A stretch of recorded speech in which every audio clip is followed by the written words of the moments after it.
Hello to you all. Thank you very much for your presence into this tech transfer session of EUTOPIA Week. Why did we include a technology transfer session in our beautiful week hosted by Gothenburg University, to whom we thank very much? It's simply because EUTOPIA aims in being a European university working in the field of smart specialization strategy. And that is because we strongly believe that innovation takes place more and more at the interregional and an international level. And European universities in Europe are part of this smart specialization strategy. But European Union universities like EUTOPIA, European alliances, will be the actor of the future in this field. So we have here around this beautiful table 6 specialists of tech transfer in the 6 universities of EUTOPIA. I would like to thank very much my colleague Adi Mireles for organizing from a technical point of view this session. And without waiting furthermore, I would like to present to you our first guest. It's Jerše, Assistant Secretary General for Knowledge Transfer at Ljubljana University. Urša, the floor is yours. Thank you very much. Thank you for this kind presentation. So we are very short on time, so I will try to combine everything that I would like to say in 8 minutes today. So first, just a bit on how we are organized. So we are a central office for the entire university. We have 26 faculties and art academies. So anybody at the faculty who generates an invention or anything comes to us. We are currently 7 employees, but normally we are 9. We are trying to hire more people, but it's hard. And we are in this at this level since 2018, which was enabled by a national TT consortium, which brings us to the first good practices that I would like to present. So we have a national consortium, which on one hand provides us with funds. So we are all that are employed, all the staff in the office is 100% financed by this consortium. But on top of that, a very good side effect, or maybe even the objective of this consortium, is that we share the same vision. We share the same problems and we exchange knowledge. And since we are all, or most of the partners in the consortium, we are 8 at the beginning of our efforts in the technology transfer field, it's very good to have people who you can, exchange your problems and knowledge with. And also what this consortium did for the first time, it's a bit more on a long-term scale than all the previous efforts at the national level. So it's for 5 years, and this will be over next year. And of course, we will try to extend that. Then the second good practice would be changing organizational culture. So in 2018, we came really from having 2 employees that just focused on disclosing inventions and taking over job service inventions. We came to real TTO that covers all the main fields, from R&D contracts, collaboration with industry, protection and commercialization of IP, and of course, creation of spin-outs. So how to change this organizational culture overnight, how to come from 2 people to 8. And we did a lot of effort, and we had different measures and activities in order to do that. But I think the main very important point was that we had a very good support on the R&D activities, which were ongoing already, because there's a lot of collaboration with industry at our university. And of course, people were missing the IP knowledge and legal knowledge and negotiation skills. And we provided that. And this is how we got trust and recognition at the university. And this enabled us then to also extend our activities on the protection and commercialization of IP and creation of spin-outs. Also, what I think is very important is not to only, take care of what you can do, but also if you don't have a knowledge in certain field, you should look for external help. So for the researchers, it's not so important, what you can do for them, but the overall service that they get. So in Slovenia, it's hard to get really good staff from technology transfer because this is a new activity. So we also rely on external help. We also provided a lot of trainings and webinars and, trying to create this open culture, fail is okay culture. And I think we were quite successful with that. Also, what is very important is to have very clear rules. So what's okay and what's not okay, especially when it comes to spin-out companies, because this was always a bit uncertain here at the university, and we tried to define that very well. And of course, also then promote and market those activities. Also having in place some agreement templates, which of course is also very beneficial, and they see added value in that at a glance. And of course, then we have also some of the awards, Rector's Award, which was in place already before and has a very good reputation.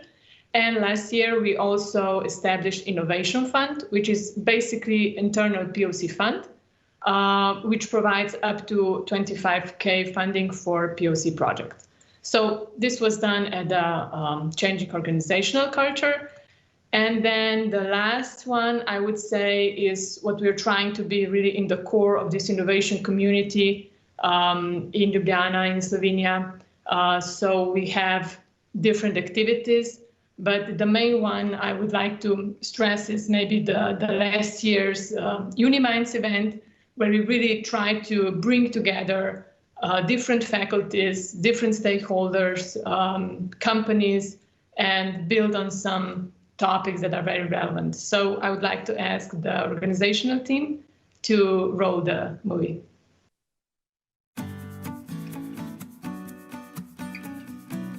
We believe that industry and academia can join forces to build a better future.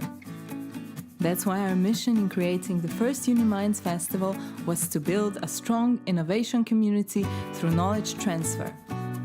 In a unique series of 23 online sessions, 149 speakers discussed the latest in European and global development trends, innovation, and more. The interdisciplinary program covered all key areas from health to smart technologies, sustainable economy, societal issues, connecting experts from various areas in one big innovation community. I agree. Focus is important, especially for a small country like Slovenia is, and to have this shared vision where we want to play and where we want to be really the best is of crucial importance. It's very important for the process of open innovation to also have an open dialogue. Keep track on your long-term strategy, stick to it for at least 10 years, because building a successful ecosystem might take you at least 10 years. Failure is not necessarily a sign of weakness. It's an opportunity to learn, to go on, and then try again and be successful. Openness really helps, and people who are more open, they sort of succeed. It is essential if we as professors want our research to have impact, if we want to work on relevant projects, then I think it is essential that we are open to the real world. Use the word community and not ecosystem. And number two, have a party. Have lots of parties. Get everyone together. Yeah, fully agree. I think this is exactly what this event is, right? It's a party and getting everybody together. The festival was sold out, and the Uniminds community quickly grew into an all-connected hub of inspiring exchange, cooperation, and new partnerships. We would like to thank the partners and supporters, as well as the Republic of Slovenia and the European Union under the European Regional Development Fund for making the festival possible. You can still check the events on the festival website. Let's continue to innovate together and see you at the next Uniminds. Well, that was great. Thank you, Urša. Please, you may add some things if you want. Well, I just had two more points just regarding the joint activities, which I could suggest for our EUTOPIA Alliance. So maybe a list of the main experts so that we can combine all the good experienced experts that we have, and we could share that with each other.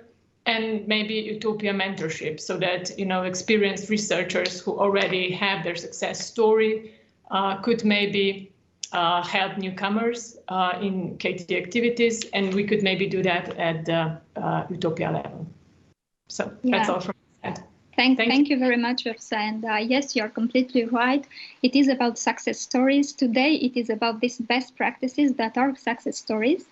Adi is telling us that there are no questions from the public. You may think of questions for your colleagues, of course, but I propose to you to go straight to Paris, to come straight to Paris, actually, and to give the floor to Besma Zeddini. Besma, you're an associate professor at CY Tech and project manager in charge of innovation and transfer at TechTransfer at CY Cergy Paris Université. So the floor is yours. Thank you, Luciana. I will just try to share my presentation. I don't know if you see something at the screen. It's perfect, yeah. Cool. So thank you. Good afternoon, everybody. I don't know how many minutes I have, but I will try to be 7.5 minutes. Okay, so maybe I will not introduce myself because Luciana do it. I currently work at CY Cergy Paris University as professor in computer science and researcher at the SATI laboratory, and also I'm project manager at CY Transfer directed by Olivier Romain. So I will start my presentation by presenting CY Transfer, but before I want to introduce the history of the innovation and valorization access within CYU. So innovation and knowledge transfer generally are at the heart of CYU's institutional dynamics, whose mission contributes to the appropriation of scientific knowledge by the industrial sector and the socio-economic and cultural environments. So CYU has a proactive innovation strategy based on the development of strong partnership and capitalizing on the potential of the laboratories and ensuring its innovation in high visibility fields. So like other renowned university, CYU integrates TTU or Transfer Technologies Office, which is CY Transfer. CY Transfer is the office which will or coordinates and develop a set of targeted actions for the innovation and technological transfer of graduate school. So the objective of CY Transfer is to facilitate and support innovation and knowledge transfer by developing, for example, knowledge sharing facilities or facilitating also multidisciplinary research, but also by welcoming researchers from around the world to develop joint research with our researchers. So CY Transfer also aims to enable the transfer of knowledge and technology to support companies or the competitiveness of local companies or startups and develop the attractiveness of the territory. About the tools, Just one remark, innovation should not be limited to the use of tools. Innovation takes on its full meaning within the experience itself, thanks to an increased understanding of professional practices in a given sector of activity, and to the fact of knowing how to surround oneself with others to work as a team. Within CYU, we have developed a wide range of tools to support researchers and students, businessmen or entrepreneurs, with, for example, the CIREX program. It's a local internal program created, and with the answers to the ANR calls for projects, also with the support of the CYU Foundation, with the sponsorship program, which is mécénat in French. And all this ecosystem is coordinated within an internal incubator, which is Winovia. So the mission of CYTransfer is generally to guide our researcher teams members in working efficiently with startups, investment, and innovative partners to help companies explore new business territories, find new business models, and share all open innovation opportunities with our internal community, like labs or startups. For example, via collaborative PhD programs with the support of the CIFR program, which is ANRT program, national program, or CY initiative CIREX program, also with by or via industrial shares with measures and contracts on the research services with labs and technological platforms, or licensing or joint labs. Also, our objective or the aims of CYTransfer is to identify innovative solutions on startup and companies. So our co-workers can find answers to their business challenges and can develop innovation frameworks, for example, with a structured and defined approaches. And finally, I can say that the objective of CYTransfer is to support spin-offs. For example, we have Dreampool, we have augmented endoscopy, which is a spin-off oriented to the health sector, and Sequentia. So, as we are talking about spin-off, I will finish my presentation with the example of Sequentia, but first I will present the genesis of and maybe the origin of the idea that pushed to create Sequentia. So by 2020, internet video will account for 80% of global internet traffic. Users or user spends on average 88% more time on a website with video. So using video on product page, pages can increase purchase by 144%. And the proportion of video in web traffic has doubled since 2015. And the problem is that today YouTube, for example, is unable to understand the content of video. And even YouTube only uses the associated metadata to index its video. And the other modalities, image, video, audio, are not used. So to take into account all the categories of video on the internet, Sequentia can index all these video categories, like sports videos, music or dance, video games, etc. So technical content video categories like this categories which are exposed in this image are or are the categories that lend themselves particularly well to multimodal indexing and deep search. So Sequentia has created a technology that allows to summarize, for example, an hour and a half football match in 30, 10, 5, X minutes, according to the user's choice, and to personalize the highlights to each fan, or bettors, or professional.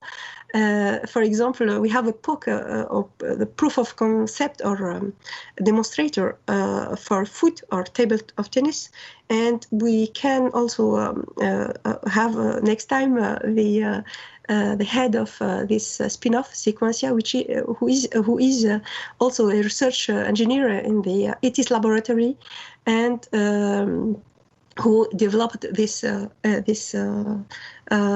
spin-off with other industrial partner also. Great. Thank you very much, Besma, and thank you for having respected the time. We are at Adi is telling me no questions for the moment. We can take a question from the panelists if you would like to have some more information from Urša or from Besma, or we can go directly to the third presenter today, Paul Fernández. You are corporate fundraising manager. You are very involved in work package 7 of EUTOPIA. So thank you for being here. And you'll speak today about the Cátedra de Empresa. The floor is yours. Thank you very much. Thank you for giving me the opportunity to approach this issue from another angle. You include me in the pack of experts of TechTransfer experts. I'm not, and that is what I want to thank my vice rector that suggests me that would be a good idea to include the first slide in order to show how the public-private partnerships are structured in our university. We have the research and innovation area that coordinates and promotes those tasks related with the activities of science, policy implementation, research management, knowledge transfer, tech transfer, and my unit, it's about philanthropy and UPFund, sponsorship and patronage. Getting to the point, the business chairs. Business chairs are instruments, is a kind of agreement, which are used to establish long-term agreement between the university and one or various companies and external institutions, both public and private, in one or various fields of knowledge, to carry out teaching, research, cultural activities, or any other activity which is of mutual interest of both parts. Here we have 3-4 main features. There are more, but these are the critical. They are very flexible instrument. We try always to fit all the requirements of the company. The length of these agreements is usually 3 years, which may be renewed on an annual basis by mutual agreement of the parts. The business chairs are directed by UPF or University Academic in the other universities. The annual financial contribution to be by the sponsoring company or institution can be a variable sum, but the minimum contribution needed amounts to 30,000 euros a year, and the agreement will establish the way in which contributions are to made by the company or institution to the chair. These kind of agreements can report benefits for tax incentives for the companies. In this slide, I will be very fast. The only commitment of the university has the only commitment to make known the collaboration's contribution to the activities in question. And is this broadcasting of the collaboration role, which marks the difference between agreements of this kind and donations. Donations are theoretically made anonymously, and they merit a different tax treatment. This slide is very bureaucratic, so I'll skip it. I think all people, we have the slides later. So I think it's more important to pay attention which kind of activities can be developed within the scope of a business chair. Due to the structural characteristics, business chairs enable to achieve a stable and wide academic collaboration which reaches one or more areas of knowledge and extends its activities to all areas of the UPF activity: teaching, research, innovation, dissemination of science, technology, and culture. In 3 blocks, for example, we have the educational activities from PhD students, postdoc grants, awards, lectures, meetings with experts, collaboration in the programming of teachings of master's degrees, in the field of research and innovation, carrying out of joint lines of research, conducting of research studies, meetings, cooperative projects, cooperation to achieve research projects of regional, national, European or international scope. And in dissemination, outreach, we have conducting of research transfer studies, holding of technological and dissemination events, collaboration to promote scientific events, or publication of studies of topics of interest, and collateral topics, institutional topics of common interest between companies and university, institutional policies, cooperation, equality, conciliation, all that you can see in the slide. If we talk about the benefits of the business chairs, we have here, you have the list. In this kind of collaborations, all parts may receive benefits. The university benefits because it can put at disposal of their students experience which will enable them to have a greater knowledge of the business world by means of training activities, participation in research, on development projects, technical conference, etc. Moreover, the university teaching and research staff may benefit from this collaboration by means of recycling activities in companies, research works, training activities, etc. And for the companies, an outstanding benefit, it's its connection with the heart of research and knowledge at the university, as well as the opportunity to make strategic projects, thereby improving the connection between knowledge and the social and economic environment. And finally, I wanted to bring you a very recent, and a good example.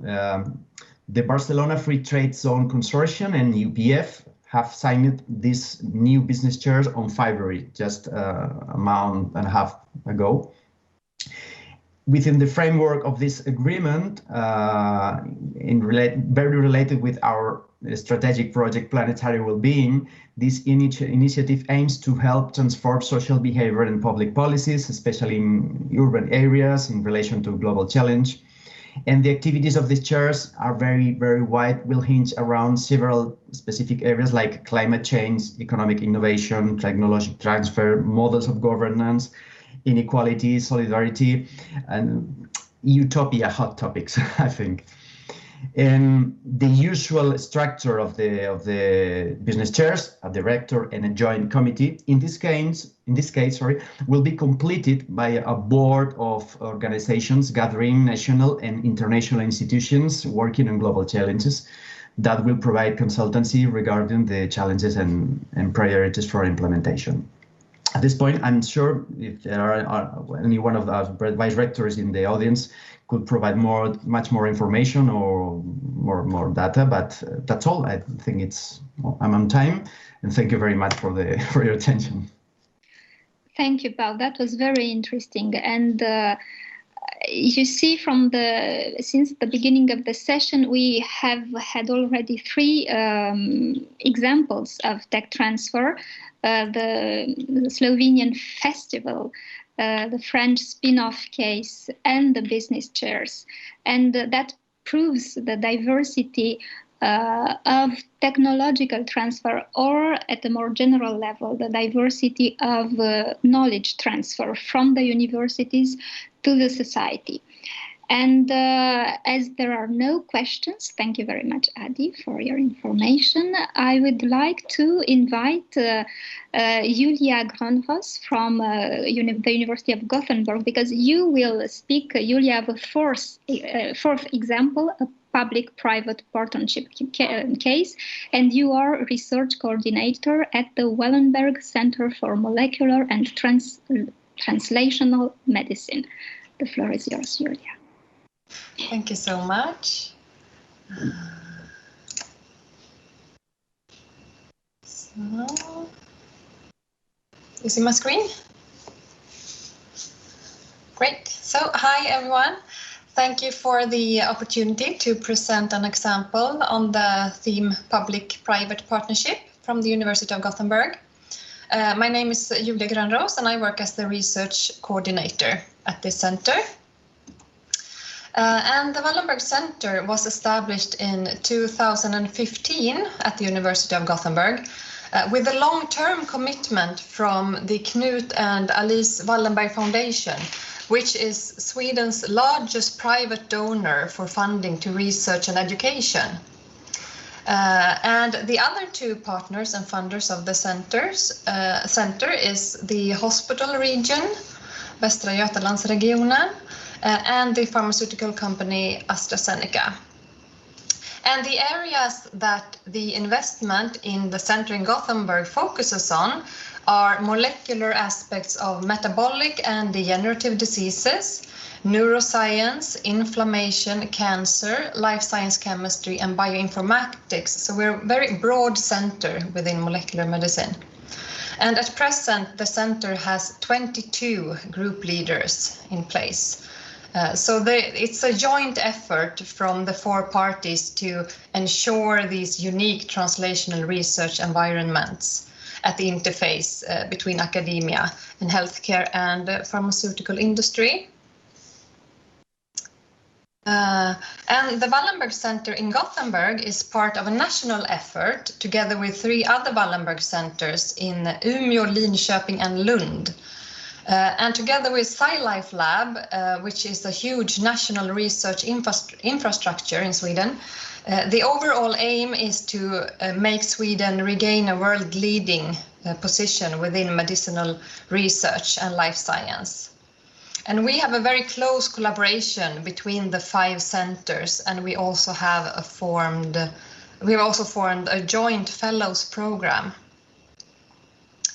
And just very brief go through, the center is placed directly under the Vice Chancellor and not under any specific faculty, since we recruit group leaders to both the medical and the science faculty. And we have a core team consisting of a director and co-director, which I'm the management support for. And we have the office function of the center at the Grants and Innovations office. And this has actually proven to be very, very beneficial, since all the advisors have a more direct link to the center researchers and can support them in their long-term career development with applications for funding, with innovations, utilization, and also legal aspects. And of course, we have a steering committee and a scientific advisory board. What we do is actually we are seeking outstanding researchers in molecular medicine. We are trying to attract young, talented researchers to Sweden and offer them academic career positions as group leaders with the possibility to be tenured. And they are provided with a very generous career package with funding for both their own salary for postdocs and PhD students, and also consumables for 4 years. Excuse me. We believe, of course, that collaboration is the key factor to manage the health challenges that we're facing worldwide. So our contribution is to establish a research center in molecular medicine where young, creative and curious researchers from different disciplines meet For example, when a group leader within basic research meets a clinical researcher and they start discussing joint ways to tackle a research challenge from their two different angles. So this is what I refer to as the translational research from lab bench to bedside and back. And this is also why we, in addition to those academic positions that I mentioned, we recruit clinical researchers that work half-time with the research and are also provided with a career package. And we work also with AstraZeneca and have co-opted researchers that work, have small academic groups and work at AstraZeneca. So altogether now we have recruited 22 group leaders, which are then both the experimental ones and the more clinical ones. And they have recruited to their teams. So there are over 100 researchers in the team presently. And they have also, since the start then in 2015, so we have been around with the Center for 5 years, we have over 200 publications. The PIs have been awarded with additional grants from other big funders, both national and European. And also one important thing is 4 of the first recruited PIs have been tenured on their positions, which is a very good step, of course, in the career development. And to mention what the expected future results or consequences are from this example, what we want the center to achieve is that we want to foster the next generation of research leaders. We, of course, want them to achieve excellent research achievements. And we also want to promote innovations and utilizations of the results. We promote joint research projects, and we work in this triple helix, which is the joint collaboration between academia, hospital region, and AstraZeneca. I think that was it for me. Thank you very much, Julia. That was very interesting.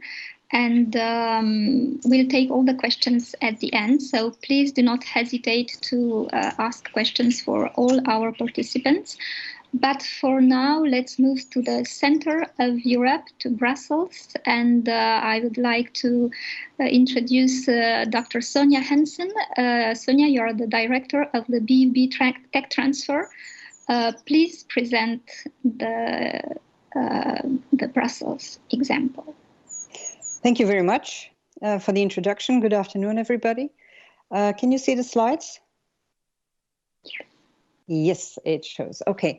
So I'm going to present you the Uplinks TechTransfer case. It's one of our oldest cases, and it's also one of our most successful cases. So first, I'll give you an overview of the structure of the university. We have our rector, Caroline Pauwels, and we have 4 vice rectors, one for internationalization, education, research policy, and there is a vice rector for innovation and industry relations, Professor Hugo Tienpont. As a TechTrans office, we are actually the operational office that helps the vice rector to carry out his policy. What we do, well, we support our researchers to valorize their research. That means we have a ground office for applied research, where we offer all kinds of project support. We have for legals, set up agreements, make sure they're compliant with regulations, do the negotiations. We have an internal and external communication cell. We also have a foundation taking care of the chairs, and like what we heard in Barcelona. But today I'm going to talk about IP and licensing and our spin-off creation. We now are a team of about 30 people. When I started in 1993, we were just 2. So it shows that the university puts a lot of emphasis on innovation and industry relations. If you want more info on these people or on what we do, you can look that up on our website. Because today I want to present you the Uplinks case. And I want to take you back to 1989. It's a long time ago. when Professors Cecile and Remo Hamers and their postdoc Serge Möldermans, who were all three molecular immunologists, were teaching the students, and they were teaching them how to isolate antibodies from blood. Now, we are the late 80s, and the students refused to work with human blood. HIV contamination, okay, no human blood. And they didn't want to kill a mouse either, so because that would be a useless killing. Fortunately, the group was also conducting some research on sleeping disease, and they had a number of blood samples in the fridge from camels from Mali. So the students worked on their practical session, and the results were not as expected. Now, normally what you do is throw everything away and forget about it, but that's not what the researchers did. They conducted further research on this, because they found it very unusual. And what they discovered was that in the blood of the camels, and also in other types of camelidae, they found an unusual structure, the heavy chain antibody. What you can see here is the conventional antibody. It has 2 long chains and 2 short chains. In the camelidae, we only find heavy chain antibodies. I'm sure everybody knows what antibody is. Antibody is essential in our immunological response to, let's say, intruders like bacteria or viruses. So the group worked further on this, and what they could do was they isolated nanobodies, and these are single domain antigen binding sites. And you don't have to be a biologist to understand that it's much easier to work with these small nanobodies instead of these large conventional antibodies. In 1990, they said, we're not going to publish this. We'll just take a head start on competition. And we pour everything together in a big publication, and the impact of it will be much higher, which was a very good idea. And then they came to the university in 1992, and they asked whether the university would like to file a patent. Now, the university had no policy, no interest, no money. And the inventors were smart enough to take the decision themselves. So they filed the patent. And after a year, they came back to the university. And they said, well, the costs are so huge, please take it over. And then the university took over the patent, and they started actually developing a valorization policy. So the patent was submitted, priority date summer 1992, and then they started working on their publication. Now, this is also a funny story. First submission, paper rejected with a standard note. But Remo Hamers, he was very stubborn. He phoned the people from Nature and he said, listen, send this manuscript to the top scientists in the field. That's what they did. And the article came back, and there were only minor comments on it. So they published an important paper in June 1993. Okay, the next important step was 1995. The Flemish Institute for Biotechnology starts. That is a virtual inter-university institute, and the Hamers Lab became one of the core research centers. And you can guess why, because they understood immediately that this nanobody technology was a platform technology and very important for the future of what they were trying to do. At that moment, the university transferred the IP to the Flemish Institute of Biotechnology, and further development was possible. In 2001, ABLINX was created. ABLINX, operational 9 years after the filing of the basic patent. It's a company that works on therapeutic programs in several major disease areas. Not going through all these slides, just want to show you how important it is that you get support from different institutions. In the beginning, they received money from the Institute of Biotechnology, from the local government, and over the years it became more and more international, and they collected lots of serious funding from France, from UK, and from USA. And why was that? Well, it was because they established partnership with industry leaders in the field. Groups who were also interested in the pipeline and were ready to invest in this new technology. At that time, the company moved to the bioaccelerator in Ghent, unfortunately not from our own university, from the University of Ghent. And I will come back to that later, why this is important. In 2007, ABLINX raised 75 million, going to the stock exchange, doing a public offering.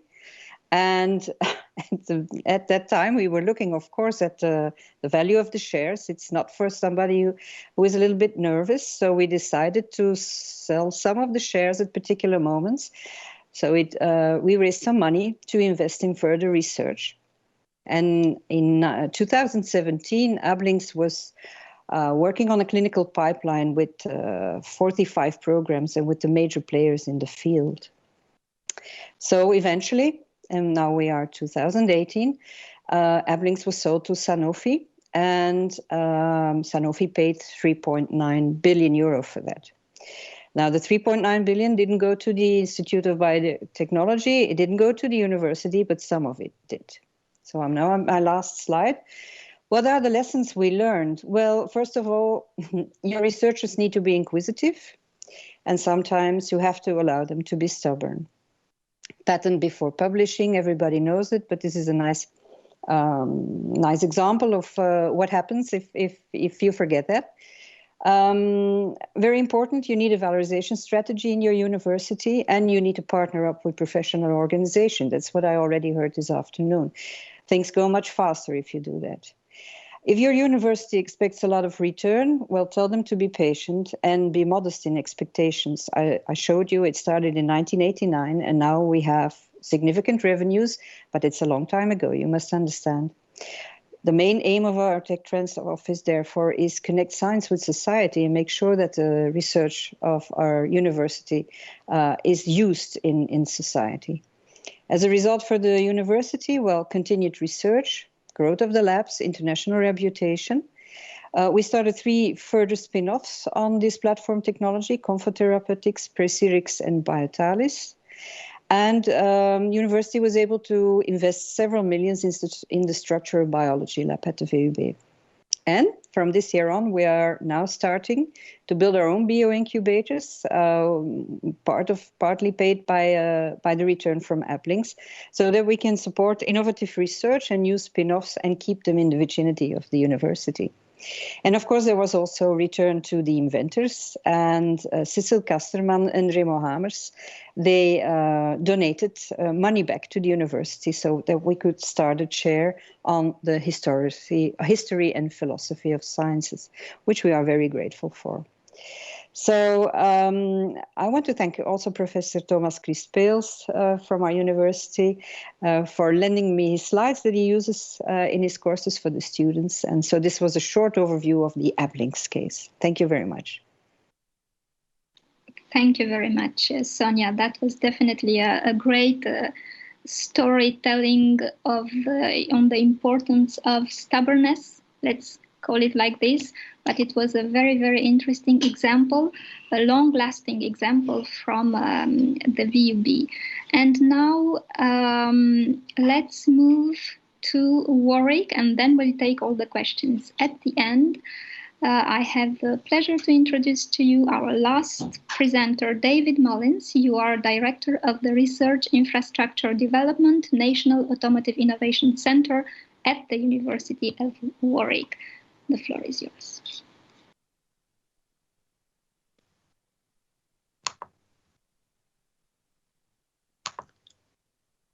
Thank you very much. Hopefully you can see my slides there. I'm delighted to have the opportunity to introduce the National Automotive Innovation Centre, NAIC, at the University of Warwick. Our opportunity was to create a collaborative centre focused on low carbon vehicle technologies and mobility solutions through a partnership between WMG, which is the industry-facing department at the university, and vehicle manufacturers Jaguar Land Rover and Tata Motors. Excuse me, David, we can't see your slides for the moment. Yeah. You did it earlier, so it's... Can you see? No, not yet.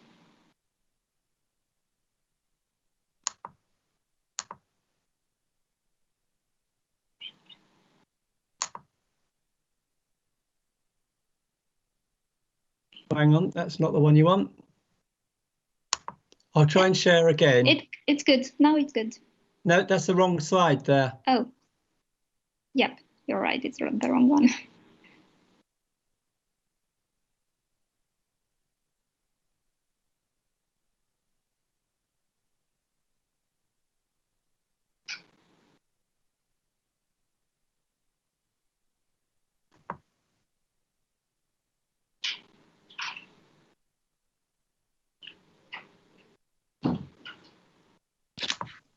Sorry, me. No, it's okay. Slides. There's a video I'm going to show in a minute.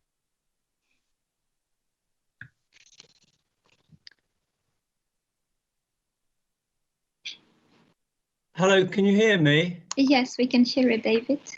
But we But can't you see can't the see slides. my slides, is that Yes. correct? Would you Okay, like us? I'll just talk, shall I, first, and then we've got a video we'll show in a few minutes after that. So apologies about the slides. I'm here to talk about the National Automotive Innovation Centre, or NAIC, at the University of Warwick.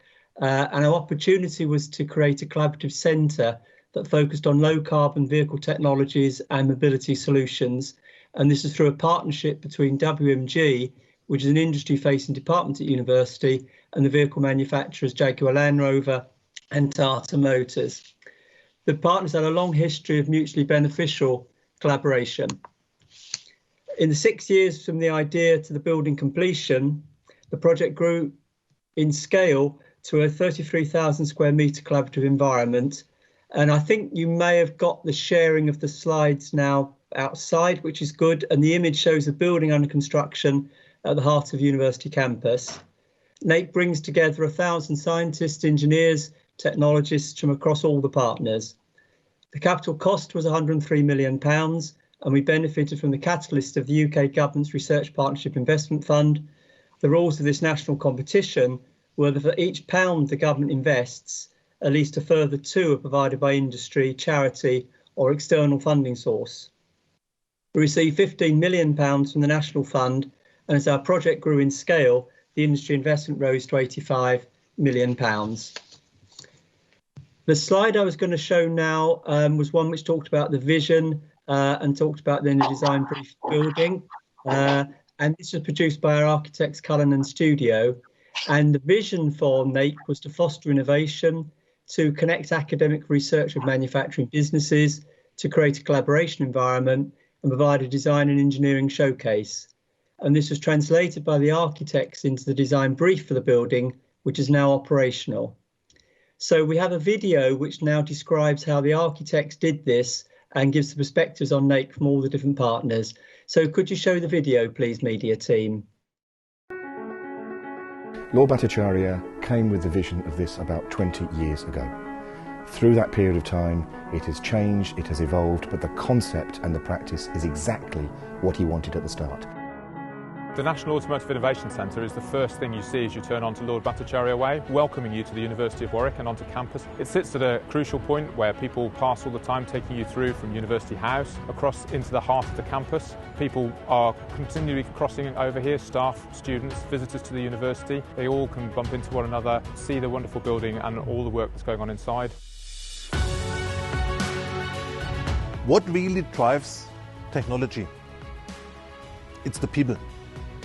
And it's the way you actually connect academia with the professionals in the particular industry, in our case, in the automotive industry. This facility will give us a fantastic capability to bring together companies, students, supply chain, academics, to do some great innovative work. We want the next generation of youngsters to want to go into the automotive sector, want to really grasp engineering, and the building is an uplifting space to achieve that. The way we've approached the design is to allow private spaces to happen on one side of the building and public spaces to connect to the campus on the other. In the middle, we have the kind of collaborative hub.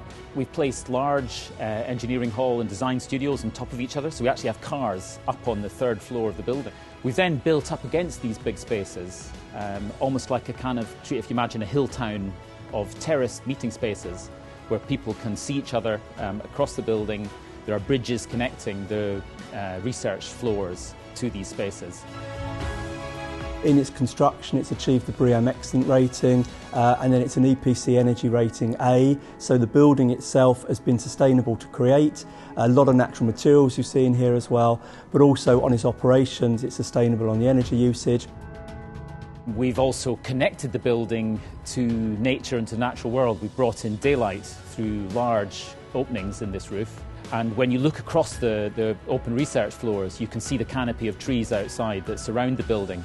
So we've used timber in different ways in the building, from the roof, which is very visible, where glue laminated beams and cross-laminated timber decks run right across this building and unify everything together, to the wall cassettes, which are not seen, but the modular panels that create the walls are all timber, and then to the handrails, which you actually touch.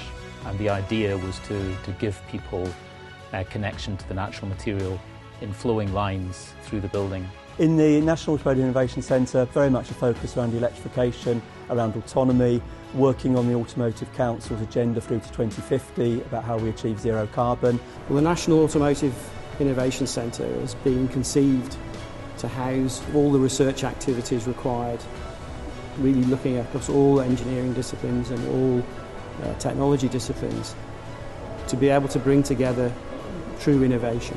Its whole purpose is around sharing ideas, even if that's just through general conversations in the corridor, to actually providing the working facilities where we can all work together and actually see those ideas through to full working solutions. One of the great things about NAIC is that we can bring our students, some of whom are undergraduates, some of whom are graduates, some of whom are people from industry, and we can bring them in contact with the best research teams in the UK so that we can help them learn quickly and then go out into the workplace and deliver great new products for industry. National Automotive Innovation Centre here in the Lord Bhattacharya building is absolutely the heart of our region, of our transport work, of our employment work and of our identity as a city. What we are going to be able to do here, working with partners, is really make sure that Coventry, Warwickshire and the West Midlands are remaining at the centre of automotive developments for the next 50 years.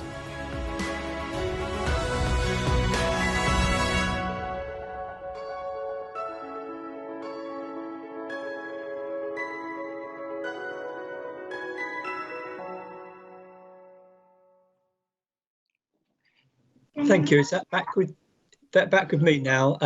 The project met the deliverables to the UK government and is achieving the expectations of the university. And these include collaborative research, which ranges from industry involvement in fundamental programmes, for example, sponsoring doctoral training centres, to industry-funded applied research, sector-specific skills programmes, with Tier 1 global automotive suppliers that are located adjacent to the NAIC building on the University Science Park, creating a cluster of capability. And until the COVID-19 lockdown, we had a series of high-profile events, including the formal opening by the Prince of Wales, which I had on a slide to show you 1 month before lockdown last year.